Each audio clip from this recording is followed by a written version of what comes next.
Hello बच्चों, I am Megha Kushwaha welcoming you to the online platform of MGCI. आज हम discuss करने वाले हैं प्रतिज्ञा टेस्ट सीरीज के जूलॉजी वाले पोर्शन के सॉल्यूशंस। So let's start. जो पहला टेस्ट था हमारा बच्चों, उसका सिलेबस था breathing and exchange of gases, body fluids and circulation and excretory products and their elimination. Let's start with the question number 151. About 1100 ml to 1200 ml of air is always known to remain inside the human lungs. It is described as. मानव फेफड़ों में लगभग 1100 ml से 1200 ml वायु फेफड़ों में हमेशा शेष रहती है। तो हमेशा लंग्स में बची रहने वाली जो वॉल्यूम होती है, उस वॉल्यूम ऑफ एयर का नाम क्या है बच्चों? That is called as the residual volume. Residue मतलब बचा हुआ, तो जो हमेशा हमारे लंग्स में बची रहने वाली एयर की वॉल्यूम होती है, that is called as the residual volume. So question number 151 का ऑप्शन क्या आएगा बच्चों? Option is B. चलिए next, question number 152. Given below are the two statements. Statement first is the role of oxygen in regulation of respiratory rhythm is quite insignificant. Oxygen का role जो है वो श्वसन लय के नियमन में ऑक्सीजन की भूमिका बहुत ही महत्वहीन होती है।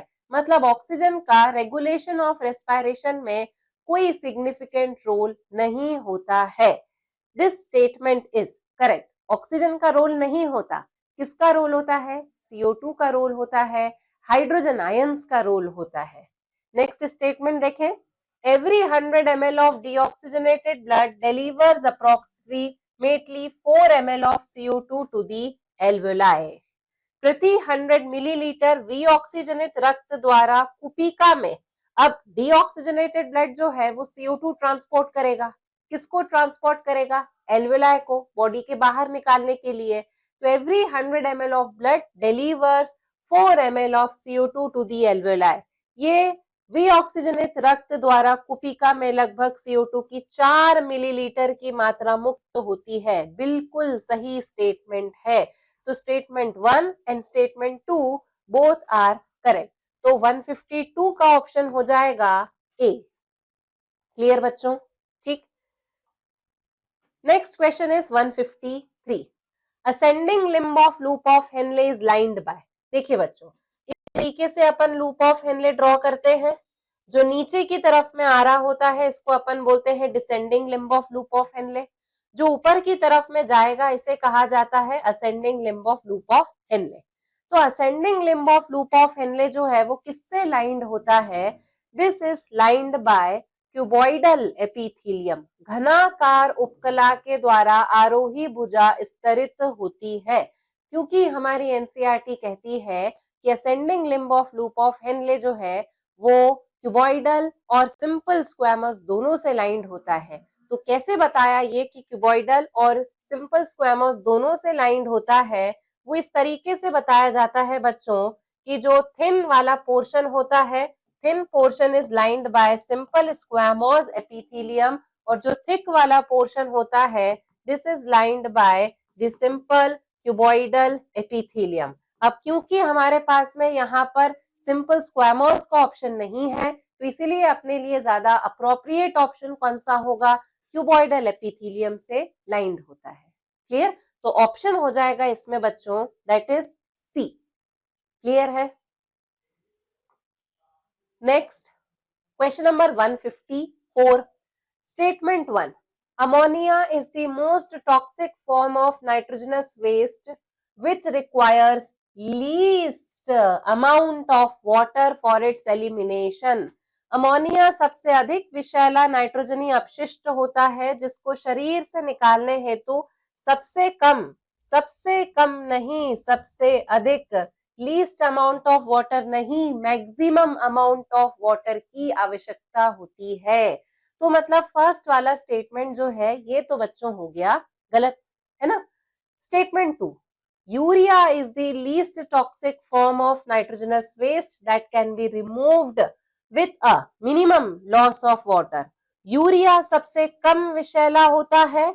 यूरिया नहीं, यूरिक एसिड सबसे कम विषैला होता है। लीस्ट टॉक्सिक कौन सा नाइट्रोजनस वेस्ट होता है? यूरिक एसिड, जिसको शरीर से निकालने हेतु सबसे कम जल की आवश्यकता होती है। नहीं, यूरिक एसिड को अगर अपन बॉडी से निकालेंगे तब सबसे कम वाटर की आवश्यकता होगी। तो मतलब स्टेटमेंट 2 जो है वो भी गलत है। तो यहाँ पर ऑप्शन क्या आ जाएगा? Both the statement 1 and statement 2 are incorrect. तो 154 का ऑप्शन हो जाएगा बच्चों डी, दोनों कथन असत्य है। क्लियर इतना? ठीक। Next question number 155, minimum reabsorption occurs in, सबसे कम रीअब्जॉर्प्शन, ये तो एनसीईआरटी की लाइन है। सबसे कम रीअब्जॉर्प्शन, न्यूनतम पुनरावशोषण होता है ascending limb of loop of Henley में। मिनिमम रीअब्जॉर्प्शन कहाँ होता है बच्चों? लूप ऑफ हेनले के असेंडिंग लिम्ब में मिनिमम रीअब्जॉर्प्शन होता है। तो क्वेश्चन नंबर 155 का ऑप्शन हो जाएगा C. Clear? Next, the thickest wall, सबसे मोटी वॉल, सर्वाधिक मोटी भित्ति होती है। सर्वाधिक मोटी भित्ति किसकी होती है? हृदय में। लेफ्ट वेंट्रिकल, बाएं आलिंद की जो वॉल होती है वो सबसे मोटी होती है। बाएं आलिंद यानी कि लेफ्ट वेंट्रिकल की वॉल जो होती है, this is 3 times more thick than the right ventricle.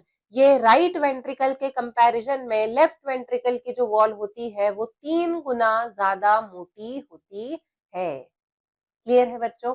तो 156 वाले का ऑप्शन क्या हो जाएगा? डी ऑप्शन हो जाएगा इसका। ठीक। Next, which is correctly matched in the given table. अब इस टेबल में हमें बताना है कि करेक्टली मैच जो है वो कौन सा है। देखिए, एक तरफ दिया हुआ है group, number of chambers in heart, type of circulation and blood is oxygenated by. चलिए देखो, फिश में चेंबर्स में एक चेंबर नहीं, यही गलत हो गया ये, है ना। एम्फीबिया में 3 चेंबर हार्ट होते हैं, ठीक है, 2 एट्रिया होते हैं, एक वेंट्रिकल होता है। इनकम्प्लीट डबल सर्कुलेशन होता है, ठीक है। और ऑक्सीजनेशन स्किन, लंग्स और गिल्स के थ्रू होता है, ये भी बिल्कुल सही है ना। तो मतलब प्रोबेबल ऑप्शन अपन बी बना सकते हैं, पर बाकी के 2 ऑप्शंस भी चेक कर लेते हैं। रेप्टाइल्स में 3 चेंबर्ड हार्ट होता है, ठीक है, डबल सर्कुलेशन, ये गलत इंफॉर्मेशन है। बर्ड्स में 4 चेंबर्ड हार्ट होता है, ठीक है, डबल सर्कुलेशन होता है, ये भी ठीक है। क्लोएका नहीं, ऑक्सीजनेशन ब्लड का किसके थ्रू होता है बर्ड्स में? By the lungs. क्लोएका तो बॉडी के बाहर कुछ सब्सटेंसेस के एलिमिनेशन के लिए होता है। क्लियर है बच्चों? तो क्वेश्चन नंबर 157 का ऑप्शन हो जाएगा यहाँ पर बी। क्लियर है? ठीक। चलिए, let's move towards the question number 158।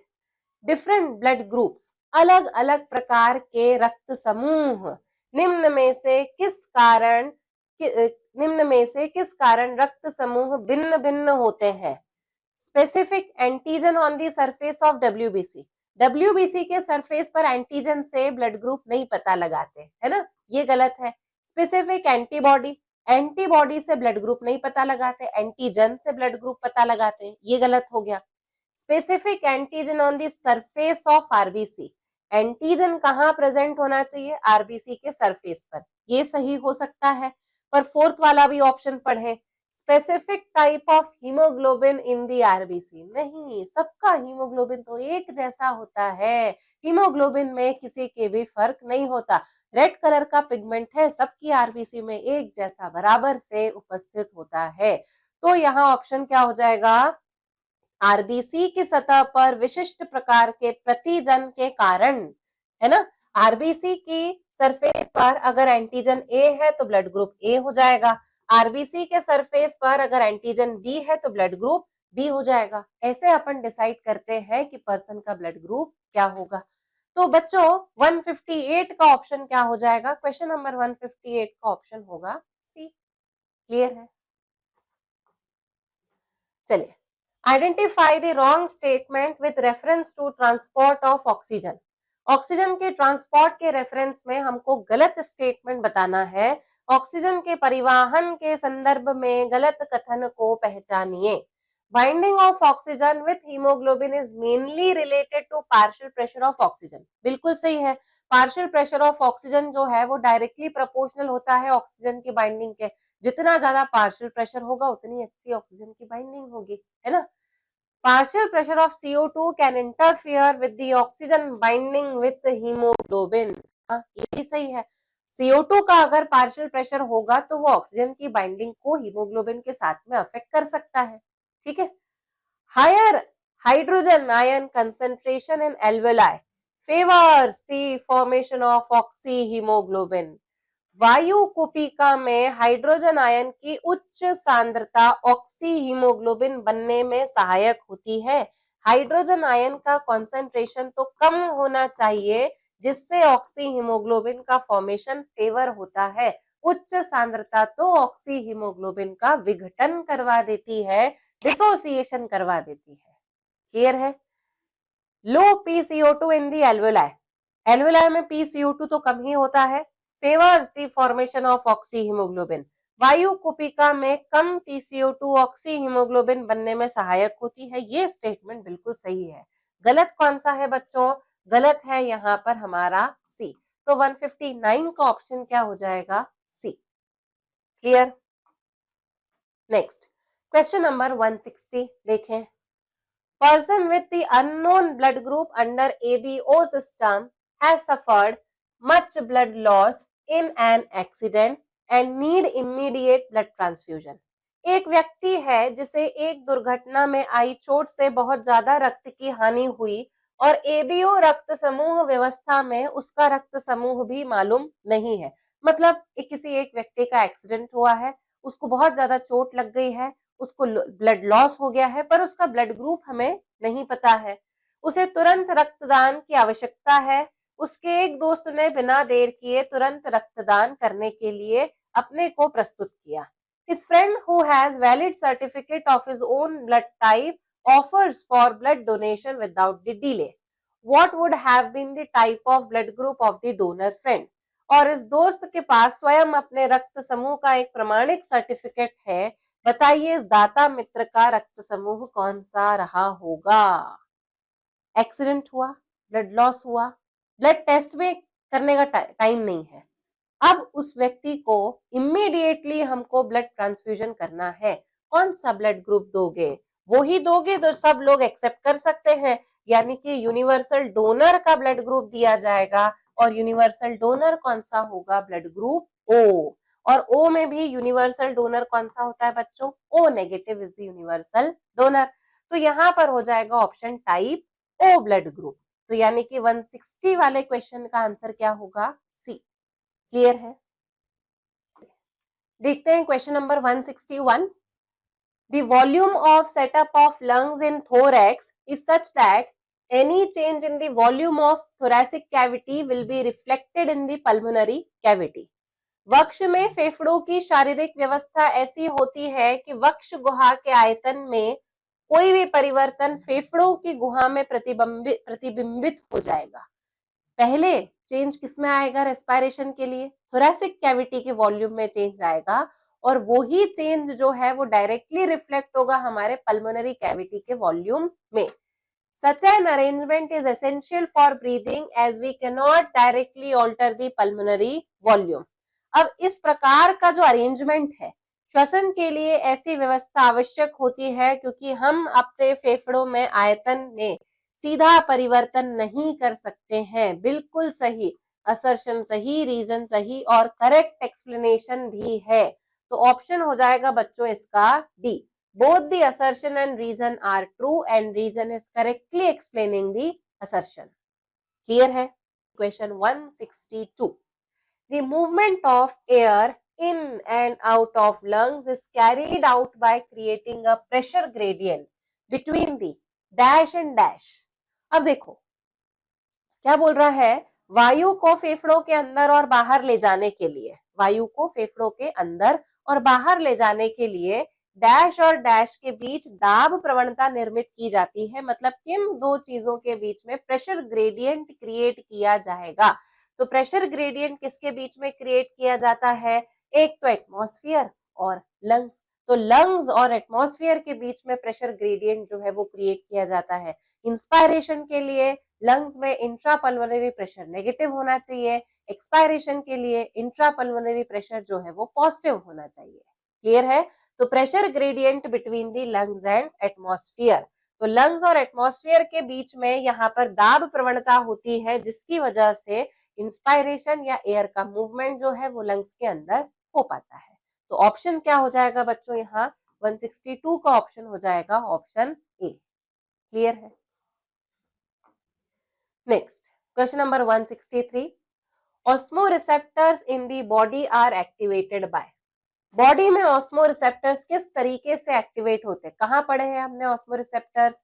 ऑस्मोरिसेप्टर्स हमने बोला था कि ये बॉडी फ्लूइड की वजह से स्टिमुलेट हो जाते हैं। बॉडी फ्लूइड बढ़ गया, ऑस्मोरिसेप्टर स्टिमुलेट हो गए, बॉडी फ्लूइड घट गया, ऑस्मोरिसेप्टर स्टिमुलेट हो गए। ठीक है, देखो, change in blood volume only, सिर्फ ब्लड वॉल्यूम के चेंज होने की वजह से ऑस्मोरिसेप्टर्स एक्टिवेट होते हैं क्या? नहीं। ठीक है, changes in the blood volume and body fluid volume only, blood volume और बॉडी फ्लूइड के वॉल्यूम में चेंज होने से, यानी कि केवल रक्त के आयतन तथा शरीर तरल आयतन में परिवर्तन से, इन दोनों से होते हैं, पर सिर्फ इससे नहीं होते हैं। Change in blood volume, body fluid volume and ionic concentration, रक्त के आयतन, शरीर तरल आयतन तथा आयनी सांद्रता में परिवर्तन से, इन तीनों में यदि चेंज आता है तो हमारे बॉडी के ऑस्मोरिसेप्टर स्टिमुलेट हो जाएंगे। ठीक है, बॉडी फ्लूइड के वॉल्यूम से चेंज आता है ना, फिर ब्लड वॉल्यूम से चेंज आता है, पर उसके साथ साथ में आयनिक कॉन्सेंट्रेशन जो है इसमें भी चेंज आना चाहिए। जब इन तीनों चीजों में चेंज आता है तब जाकर हमारे बॉडी के जो ऑस्मोरिसेप्टर्स हैं वो स्टिमुलेट हो जाएंगे। मतलब 163 वाले क्वेश्चन का आंसर क्या होगा? Answer will be C. Clear? चलिए, let's move towards question number 164। Statement 1, towards inner concave surface of kidney a notch like structure hilum is present, sorry, inner convex surface of kidney। अब kidney का जो inner वाला surface होता है वो कैसा होता है? This is concave. आउटर वाला जो सरफेस होता है ये कैसा होता है? This is convex. मतलब अंदर की तरफ वाले सरफेस को क्या बोला जा रहा है? कॉन्वेक्स, है ना। वृक्क की भीतरी उत्तल सतह, उत्तल नहीं, यहाँ पर कौन सी सतह आएगी? अवतल सतह आएगी, एक खांच नुमा संरचना हाइलम पाई जाती है। तो मतलब स्टेटमेंट 1 इज गलत, है ना। Renal artery enters into kidney through the hilum, वृक्क धमनी हाइलम के द्वारा वृक्क में प्रवेश करती है। अब रीनल आर्टरी जिसको किडनी को ऑक्सीजनेटेड ब्लड देना है, तो renal artery enter into the kidney through hilum, ये वाला स्टेटमेंट जो है वो सही है। तो स्टेटमेंट 1 इज गलत एंड स्टेटमेंट 2 इज सही। तो केवल कथन 1 सही है, ये नहीं है। केवल कथन 2 सही है, ये हो सकता है। ऊपर वाले दो ऑप्शन 1 और 2 दोनों सही, ये नहीं है। 1 और 2 दोनों गलत, ये भी नहीं है। तो ऑप्शन क्या हो जाएगा बच्चों? यहाँ 164 का ऑप्शन हो जाएगा डी। सिर्फ स्टेटमेंट 2 जो है वो सही है। चलिए next, match the following. Protonephridia. अब प्रोटोनेफ्रिडिया जो है वो किस ऑर्गेनिज्म का एक्सक्रीटरी स्ट्रक्चर है, ये हमको बताना है। Protonephridia is found in the Platyhelminthes, मतलब फर्स्ट वाले का क्या हो जाएगा यहाँ? पी। नेफ्रीडिया जो है वो किस ऑर्गेनिज्म में पाया जाता है? एनिलिड्स में पाया जाता है। मेल्फिजियन ट्यूब्यूल्स जो है ये किसमें? कॉकरोच में, यानी कि इंसेक्ट्स में होते हैं। और किडनी किस में होती है? वर्टिब्रेट्स में होती है, यानी कि कशेरुकी में होती है। तो ऑप्शन हो जाएगा बी ए डी सी। चलो ढूंढो, B A D C. First वाले से ही आपका आंसर निकल कर आ जाता। तो 165 का ऑप्शन क्या हो जाएगा बच्चों? 165 का आंसर हो जाएगा डी। क्लियर है? चलिए नेक्स्ट क्वेश्चन नंबर 166 देखते हैं।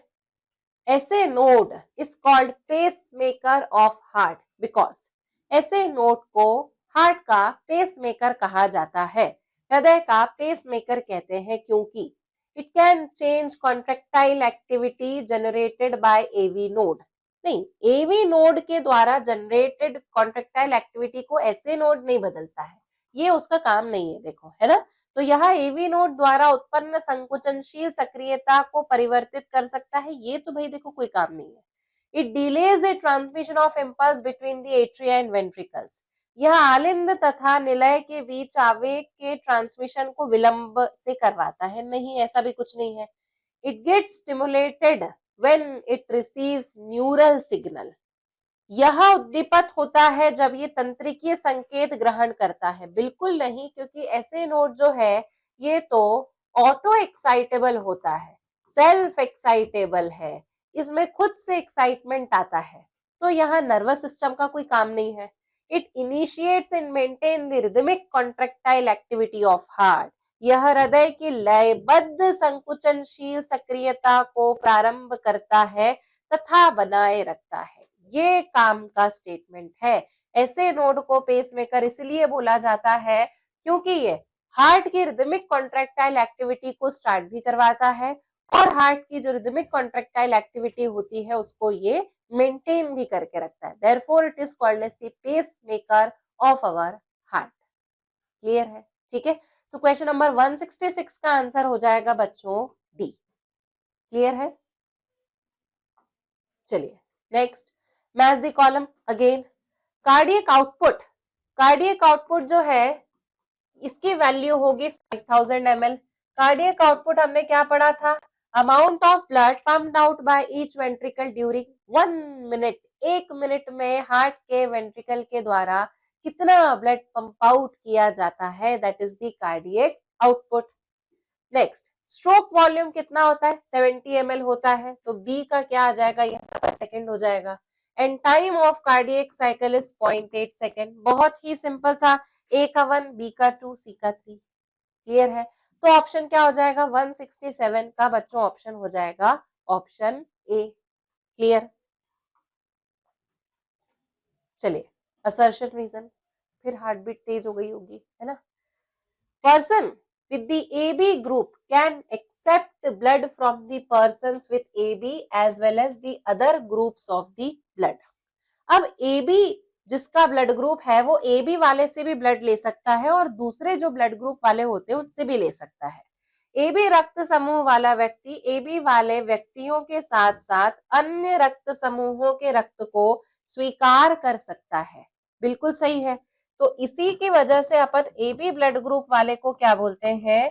AB ब्लड ग्रुप वाला इज द यूनिवर्सल रिसिपिएंट, है ना, सार्वभौमिक ग्राही है, वो सबसे रिसीव कर रहा है वो ब्लड को। Person with AB group have both antigen A and antigen B on its RBC and no antibodies in their plasma. ऐसा पर्सन जो है जिसका ब्लड ग्रुप AB है, तो AB समूह वाले व्यक्तियों के RBC पर प्रतिजन A और प्रतिजन B दोनों होते हैं और प्लाज्मा में कोई प्रतिरक्षी नहीं होती है, तभी वो सबसे ब्लड ले सकते हैं। ब्लड ग्रुप A वाला जो है वो भी उनको ब्लड दे सकता है, बी वाला भी दे सकता है, AB वाला भी दे सकता है और O वाला तो सबको दे सकता है। कारण क्या है? क्योंकि AB वाले के पास में A एंटीजन भी है, B एंटीजन भी है और एंटीबॉडी कोई भी नहीं है। तो यहाँ ऑप्शन क्या हो जाएगा? Option A. Both the state assertion and reason are true and reason is the correct explanation of the assertion। Option क्या हो जाएगा बच्चों यहाँ पर? ए। क्लियर? चलिए, क्वेश्चन नंबर 169 अपन देखते हैं। Our body is capable of change in the stroke volume as well as heart rate, thereby cardiac output। हमारा शरीर प्रवाह आयतन तथा हृदय दर को बदलने की क्षमता रखता है, इससे हृदय निकास भी बदल सकता है। बिल्कुल सही है, हमारी बॉडी में क्षमता है कि हम स्ट्रोक वॉल्यूम को as well as heart rate thereby the cardiac output को चेंज कर सकते हैं। During each cardiac cycle, two prominent sounds are produced which cannot be easily heard through stethoscope। हृदय चक्र के दौरान दो महत्वपूर्ण ध्वनियां निर्मित होती है जो स्टेथोस्कोप द्वारा आसानी से नहीं सुनी जा सकती, स्टेथोस्कोप द्वारा आसानी से सुनी जा सकती है। तो स्टेटमेंट 1 सही है, स्टेटमेंट 2 जो है वो गलत है। तो यहाँ ऑप्शन आ जाएगा बच्चों ए। तो 169 वाले का ऑप्शन क्या आ गया? ए। चलिए, question number 170। Blood vessel carrying least CO2। ऐसी ब्लड वेसल जिसमें सबसे कम CO2 होगा। सबसे कम CO2 वाली ब्लड वेसल कौन सी? Pulmonary vein. क्यों? क्योंकि ये डायरेक्टली लंग्स के लेवल से ऑक्सीजनेटेड ब्लड को लेकर आ रही है, तो इसीलिए इसमें सबसे कम CO2 होगा। तो 170 का ऑप्शन हो जाएगा बच्चों सी। वेना केवा वेन है, हेपेटिक वेन जो है वो भी एक प्रकार की वेन है, डीऑक्सीजनेटेड ब्लड कैरी कर रही है। पल्मोनरी आर्टरी जो है वो भी डीऑक्सीजनेटेड ब्लड कैरी कर रही है। तो तीनों में से सिर्फ कौन ऑक्सीजनेटेड ब्लड कैरी कर रहा है? That is the pulmonary vein. ठीक, चलिए next question number 171। Tidal volume and expiratory reserve volume of an athlete is 500 ml and 1000 ml। तो हमें दिया हुआ है टाइडल वॉल्यूम दिया हुआ है 500 ml और इंस्पायरेटरी एक्सपायरेटरी रिजर्व वॉल्यूम दिया है ना, और हमें दिया हुआ है expiratory reserve volume is equals to 1000 ml। What will be his expiratory capacity if the residual volume is 1200? क्या निकालना है हमें? Expiratory capacity. एक धावक के ज्वारीय आयतन एवं निश्वसन सुरक्षित आयतन क्रमशः 500 ml और 1000 ml दिया हुआ है, और अवशिष्ट आयतन रेसिडुअल वॉल्यूम 1200, जिसका हमको कोई काम नहीं है ना। तो यहाँ पर EC का फॉर्मूला क्या होता है? TV plus ERV, TV plus ERV यानी कि 1500 ml। तो बच्चों ऑप्शन क्या आ जाएगा? Option B, that is 1500 ml। ठीक है, चलिए question number 172। Which one of the following statement is correct? सही स्टेटमेंट बताना है हमें। The atrioventricular node that is AV node generates an action potential to stimulate atrial contraction। AV node नहीं, SA node का काम है। The tricuspid and bicuspid wall open due to the pressure exerted by simultaneous contraction of atria। नहीं, tricuspid और bicuspid valve तो पहले से ही खुले रहते हैं, एट्रिया की कॉन्ट्रैक्शन से उसको कोई फर्क नहीं पड़ता है। Blood moves freely from atrium to the ventricle during joint diastole. संधि अनुशिथिलन के दौरान रक्त आलिंद से निलय में मुक्त रूप से जाता है। जॉइंट डायस्टोल के समय पर ब्लड आसानी से एट्रिया से वेंट्रिकल में जा रहा है, क्योंकि बाइकस्पिड और ट्राइकस्पिड वॉल खुले हुए हैं। फोर्थ स्टेटमेंट भी देख लेते हैं। Increased ventricular pressure causes closing of semilunar valve. नहीं, वेंट्रिकल में प्रेशर डिक्रीज होता है, निलयी दाब में बढ़ोतरी की वजह से नहीं, कमी की वजह से जो अर्धचंद्राकार कपाटिका होती है वो बंद हो जाती है।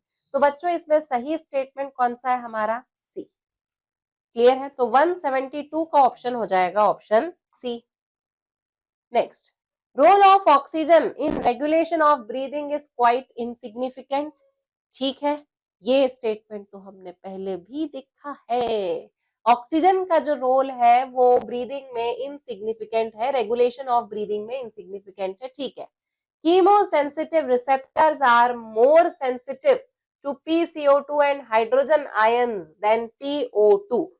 श्वसन के नियमन में ऑक्सीजन की भूमिका नगण्य होती है। ठीक है, रसायन संवेदी ग्राही PO2 की अपेक्षा PCO2 और हाइड्रोजन आयन के प्रति अधिक संवेदी होते हैं। बिल्कुल सही है, और यही तो इसका कारण है। ऑक्सीजन का रोल इनसिग्निफिकेंट क्यों है? क्योंकि जो रिसेप्टर्स है वो ऑक्सीजन की तरफ में स्टिमुलेट होते ही नहीं, सेंसिटिव होते ही नहीं है। वो तो किसकी तरफ सेंसिटिव है? CO2 की तरफ सेंसिटिव है। किसकी तरफ सेंसिटिव है? हाइड्रोजन आयन की तरफ में सेंसिटिव है। तो ऑप्शन हो जाएगा यहाँ पर ए। क्यों है ऑक्सीजन का इनसिग्निफिकेंट रोल? क्योंकि ऑक्सीजन की तरफ में रिसेप्टर्स की सेंसिटिविटी नहीं है। सेंसिटिविटी नहीं होगी तो फिर रोल तो होगा ही नहीं। क्लियर? तो बच्चों 173 का ऑप्शन क्या होगा? ए। चलिए, given below are the steps of respiration. Steps of respiration है, अरेंज करना है हमें इसमें। देखिए, utilization of oxygen by the cells for catabolic reaction and release of resultant CO2 from the cell. अपचयी प्रतिक्रियाओं के लिए कोशिकाओं द्वारा ऑक्सीजन का उपयोग और कोशिका में निर्मित CO2 का निष्कासन। ठीक है, तो ये तो अपनी फिफ्थ स्टेप हो जाएगी, सबसे लास्ट वाली। मतलब लास्ट वाली में क्या आने वाला है? अपना 1 आने वाला है। सेल्यूलर रेस्पिरेशन की बात हो रही है, सेल्यूलर रेस्पिरेशन तो सबसे आखिरी में ही होगा। Transport of respiratory gases by the blood, रक्त द्वारा श्वसन गैसों का परिवहन। तो ये तो हमको एनसीईआरटी में तीसरे नंबर पर दिया हुआ है। ठीक है, तो ये तीसरा नंबर अपन ने देख लिया। मतलब फर्स्ट वाला अपना 5वें नंबर पर आ रहा था और जो सेकंड वाला है वो अपना तीसरे नंबर पर आ रहा था। ठीक है, diffusion of oxygen and CO2 between the blood and tissue, नहीं, थर्ड वाला स्टेटमेंट पढ़ना है हमें। पल्मोनरी वेंटिलेशन, फुसफुसीय संवातन। अब वेंटिलेशन तो सबसे पहले होना चाहिए, मतलब सबसे पहले क्या आ रहा है यहाँ पर, थर्ड। फिर diffusion of oxygen and CO2 between blood and tissue, रक्त और ऊतकों के मध्य ऑक्सीजन तथा CO2 का विसरण, तो ये तो second site of exchange of gas है, तो second site of exchange of gas मतलब यहाँ आना चाहिए। और फिर diffusion of gases oxygen and CO2 across the alveolar membrane, तो एल्व्यूलर मेम्ब्रेन जो है उसको आना चाहिए सेकेंड नंबर पर। तो सबसे पहले क्या होगा, पल्मोनरी वेंटिलेशन, फिर होगा यहाँ पर diffusion of gases across the alveolar membrane यानी कि फिफ्थ वाला, फिर उसके बाद में होगा ट्रांसपोर्ट ऑफ रेस्पिरेटरी गैसेस यानी कि सेकेंड, फिर उसके बाद में diffusion of oxygen and CO2 between the blood and tissue and utilisation of oxygen by the cells. तो ऑप्शन 35241, 35241, अगर पहला ही आप समझ जाते तो आपका ऑप्शन जल्दी से निकल आता। तो ऑप्शन क्या बनेगा यहाँ पर, 1। चलिए क्वेश्चन नंबर 175 देखें। Inspiration can occur if intrapulmonary pressure is, अंतः श्वसन होता है जब अंतरा फुसफुसीय दाब, अंतः श्वसन कब होगा, less than the atmospheric pressure, जब इंट्रापल्मोनरी प्रेशर एटमॉस्फेरिक प्रेशर से कम होगा तब होगा। यस, इंट्रापल्मोनरी प्रेशर नेगेटिव होगा तब हम इंस्पायरेशन कर सकते हैं, तो मतलब ये ऑप्शन हो सकता है। More than the atmospheric pressure अगर होगा तो एक्सपायरेशन होगा, इक्वल में हो नहीं सकता। Positive pressure in the lungs with respect to the atmospheric pressure नहीं, less than the atmospheric pressure. तो 175 का ऑप्शन क्या हो जाएगा बच्चों, ए। क्लियर। चलिए, अल्ट्राफिल्ट्रेट कंटेन्स, जो अल्ट्राफिल्ट्रेट होता है, अल्ट्राफिल्ट्रेट मतलब ग्लोमेरुलस बोमेंस कैप्सूल से छन के जो कहां पहुंचेगा, इनटू दी PCT, उसको हम बोलेंगे अल्ट्राफिल्ट्रेट। किसका फिल्ट्रेशन हुआ, ब्लड का। ब्लड में एक्चुअली में क्या फिल्टर हुआ, प्लाज्मा, उसमें से क्या माइनस होगा, प्लाज्मा प्रोटीन। तो अल्ट्राफिल्ट्रेट में क्या होगा, प्लाज्मा माइनस प्लाज्मा प्रोटीन, मतलब ऑप्शन ए है ना। एक्चुअली में फिल्टर क्या होता है, प्लाज्मा ही तो फिल्टर हो रहा है, RBC WBC तो फिल्टर करेंगे नहीं, तो एक्चुअली में क्या फिल्टर हो रहा था, प्लाज्मा, और बड़े प्रोटीन्स उसमें एब्सेंट हो जाते हैं क्योंकि छोटे छोटे छेद से अल्ट्राफिल्ट्रेशन हो रहा है। क्लियर, तो ऑप्शन हो जाएगा इसमें A. Next question number 177, human urine is slightly acidic in nature, ठीक है, 6 pH पढ़ाया अपन ने इसका। Hydrogen ions are actively secreted into the filtrate, hydrogen ions actively filtrate के अंदर सिक्रीट होते हैं, ये भी ठीक है।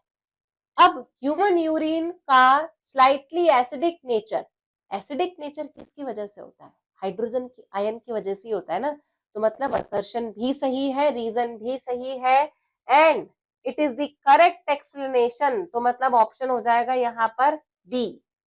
ठीक है, assertion reason both are correct and reason is correctly explaining the assertion, क्योंकि सिक्रीशन हाइड्रोजन आयन का फिल्ट्रेट के अंदर एक्टिवली होगा, hydrogen ions are actively secreted into the filtrate, therefore human urine is slightly acidic in nature.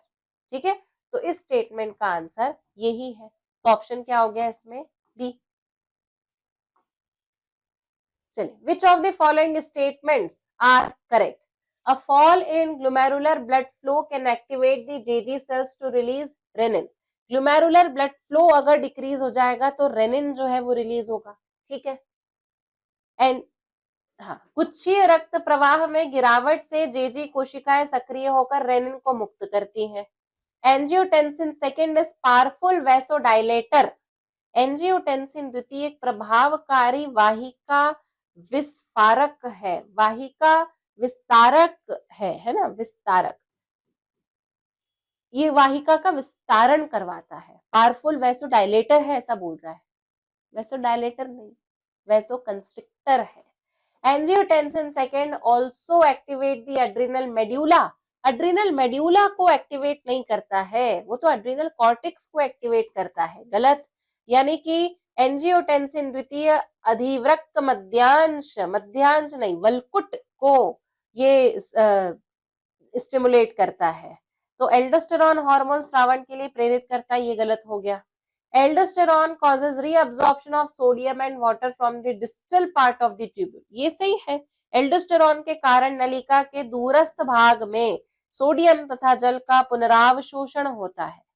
Rennin converts angiotensinogen in blood to angiotensin first and further to angiotensin second, बिल्कुल सही। Rennin रक्त में उपस्थित angiotensinogen को angiotensin first और बाद में angiotensin second में बदल देता है। तो मतलब यहाँ पर सही स्टेटमेंट हमको बताना है करेक्ट वाले। तो एक तो फर्स्ट वाला करेक्ट हो गया, एक फोर्थ वाला करेक्ट हो गया और एक फिफ्थ वाला करेक्ट हो गया। ऑप्शन आ जाएगा इसमें ए, डी एंड ई, मतलब ऑप्शन बी हो जाएगा इसमें। ठीक है। Question number 179, cause of closure of semilunar valve in human heart, मानव हृदय में अर्धचंद्राकार कपाटों के बंद होने का क्या कारण है? Ventricular diastole and increase in ventricular pressure, diastole में वेंट्रिकल में प्रेशर नहीं बढ़ता है ना। शिथिलन व निलय दाब में बढ़ना नहीं। Ventricular systole and increase in the ventricular pressure, निलय संकुचन और निलय दाब का बढ़ना। अगर निलय संकुचन बढ़ रहा है तो ब्लड जो है वो ऊपर की तरफ में वॉल्व के खुलने की वजह से ही जाएगा, है ना। तो यहाँ अर्धचंद्राकार कपाटों के बंद होने का कारण पूछा जा रहा है, वो खुले रहेंगे प्रेशर जब बढ़ेगा तब, है ना। Ventricular diastole and decrease in ventricular pressure, जब वेंट्रिकल हमारा डायस्टोलिक फॉर्म में रहेगा यानी कि शिथिलन के समय पर निलयी दाब कम हो जाता है, वेंट्रिकल का प्रेशर कम हो जाएगा। प्रेशर कम रहेगा तो ब्लड का बैक फ्लो हो सकता है, उस बैक फ्लो को रोकने के लिए सेमिलूनर वॉल्व को बंद कर दिया जाता है। ठीक है। एंड एट्रियल डायस्टोल, एट्रिया से कोई लेना देना नहीं है सेमिलूनर वॉल्व का, तो इसको ऐसे एलिमिनेट कर दो। तो हमारा ऑप्शन क्या आ जाएगा बच्चों? सी, 179 का ऑप्शन हो जाएगा C. Next, assertion reason. If repeated checks of the blood pressure of an individual is 140 to 90 or higher, it shows hypertension. यदि किसी व्यक्ति का रक्तदाब बार बार जांचने पर 140 to 90 या ज्यादा आता है तो यह उच्च रक्तदाब को दर्शाता है, बिल्कुल सही है ना। Hypotension is term for blood pressure that is higher than normal. अल्प रक्तदाब, हाइपोटेंशन एक शब्द है जिसमें रक्तदाब सामान्य से अधिक होता है। हाइपरटेंशन में रक्तदाब सामान्य से अधिक होगा, हाइपोटेंशन में तो सामान्य से कम होगा। तो असर्शन सही, रीजन गलत। अब बताओ, assertion is true but the reason is false. Option कौन सा हो गया बच्चों इसमें? 180 का ऑप्शन हो जाएगा सी। क्लियर है? ठीक। अब देखते हैं question number 181। Which of the following defines the residual volume? अब इनमें से रेसिडुअल वॉल्यूम कौन डिफाइन कर रहा है? Vital capacity minus expiratory capacity. Vital capacity की वैल्यू कितनी? 4200 या 4600 अपन लिखते हैं। एक्सपायरेटरी कैपेसिटी लगभग 1500 to 1600 है ना, तो ये आ जाएगा हमारा 2600। ये तो वाइटल कैपेसिटी होता ही नहीं है। Total lung capacity minus inspiratory capacity plus expiratory capacity, TLC अपन ने कितना देखा था? 5000 अप्रोक्सीमेटली अपन मान ले, है ना। और आईसी और ईसी, आईसी 2500, ईसी 1600, तो ये हो जाएगा हमारा यहाँ पर 2344100, है ना। अब इसमें से इसको माइनस करेंगे तो ये अपना आ जाएगा लगभग 900, तो ये गलत हो गया। Total lung capacity minus tidal volume and functional residual capacity minus expiratory reserve volume. Total lung capacity 5000, उसमें से टाइडल वॉल्यूम 500 माइनस करोगे तो नहीं आएगा। Functional residual capacity, functional residual capacity क्या होता है हमारा? ERV plus RV. अब ईआरवी अपन ने कितना देखा था? 1100, आरवी था हमारा 1200, यानी कि 2300। एक्सपायरेटरी रिजर्व वॉल्यूम जो है ये कितना होता है हमारा? Expiratory reserve volume is 1100।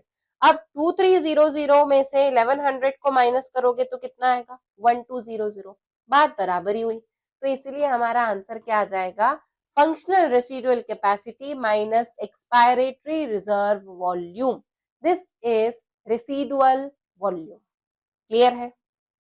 Question number 182 पर हम देखते हैं, total volume of air a person can expire after a normal inspiration.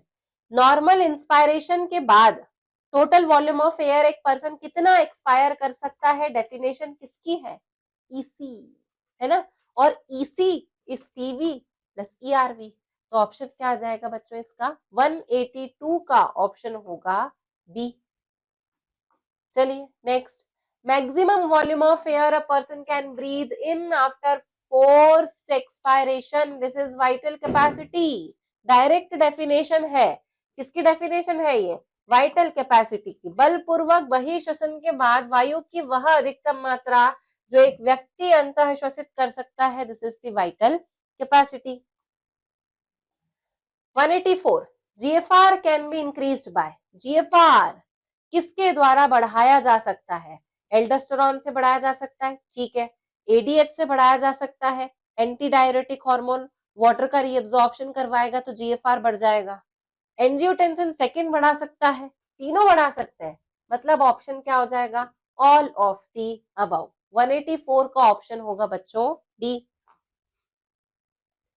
A decrease in blood pressure or volume will not cause the release of, अगर blood pressure यानी कि रक्त दाब या आयतन में कमी के कारण किसका मोचन क्या रिलीज नहीं होता है, एएनएफ रिलीज नहीं होता है, क्योंकि एएनएफ जो है वो ब्लड प्रेशर को कम करवाता है, that is atrial natriuretic factor which is a vasodilator. तो ये ब्लड प्रेशर को तो कम करवाएगा। तो अगर ब्लड प्रेशर कम है तो क्या रिलीज नहीं होगा, एएनएफ जो है वो रिलीज नहीं होगा।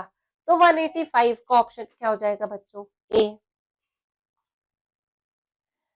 On an average, dash of blood is filtered by the kidneys per minute, which constitute roughly 1/5 of the blood pumped by each ventricle of the heart in a minute. तो on an average जो है वो 1100 to 1200 है ना, मानव रक्तों द्वारा प्रति minute औसतन 1100 to 1200 रक्त का निस्यंदन किया जाता है, जो हृदय प्रत्येक निलय द्वारा 1 मिनट में पंप किए गए रक्त के 1/5 यानी कार्डियक आउटपुट के 1/5 भाग के बराबर वो ब्लड होता है जो किडनी को प्रति मिनट फिल्ट्रेशन के लिए सप्लाई किया जाता है। बिल्कुल एनसीईआरटी की लाइन है बच्चों, ऑप्शन हो जाएगा 186 का C. Next, column of Bertini in the kidneys of mammals are formed as extension of, स्तनधारियों के वृक्कों के अंदर बर्टीनी के स्तंभ किसके विस्तारण होते हैं, बर्टीनी के स्तंभ जो है वो कॉर्टेक्स के मेड्यूला में विस्तारण होते हैं, तो कॉर्टेक्स इनटू दी मेड्यूला। तो 187 का ऑप्शन हो जाएगा बच्चों A. Next, which hormone plays help in reabsorption of sodium and secretion of potassium from the renal tubule, कौन सा हार्मोन रीनल नलिकाओं से सोडियम का पुनर्अवशोषण एवं पोटेशियम के स्त्रावण में सहायक होता है। अब बताओ, PTH, ANF, aldosterone and thyrocalcitonin, इनमें से कौन सा हार्मोन है जो सोडियम का रीअब्जॉर्प्शन करवा रहा है और पोटेशियम का रीनल ट्यूब्यूल में सिक्रीशन करवा रहा है, that is aldosterone which is a mineralocorticoid. इसका रेलेवेंस कैल्शियम से, इसका रेलेवेंस कैल्शियम से, एएनएफ हार्ट से रिलीज होने वाला है, बचा कौन सा, एल्डोस्टेरॉन, है ना, एलिमिनेट कर दो फटाफट। Next, lungs are made up of air filled sacs, the alveoli. These do not collapse even after forceful expiration. फेफड़े वायु से भरे कोश कुपिकाओं से निर्मित होते हैं, यह बलपूर्वक बहिर्श्वसन करने के पश्चात भी कोलैप्स नहीं होते हैं, क्योंकि आरवी रेसिडुअल वॉल्यूम बचा हुआ वॉल्यूम है, इसलिए कोलैप्स नहीं होते हैं। तो 189 का ऑप्शन क्या हो जाएगा बच्चों, डी। चलते हैं क्वेश्चन नंबर 190 की तरफ। ventricular systole increases the ventricular pressure causing the, निलय प्रंकुचन से निलय दाब बढ़ जाता है जिसके कारण अब वेंट्रिकल जब सिस्टोल होगा, कॉन्ट्रैक्ट करेगा, तब वेंट्रिकुलर प्रेशर बढ़ेगा और वेंट्रिकुलर प्रेशर बढ़ने की वजह से क्या होता है, closure of tricuspid and bicuspid valve.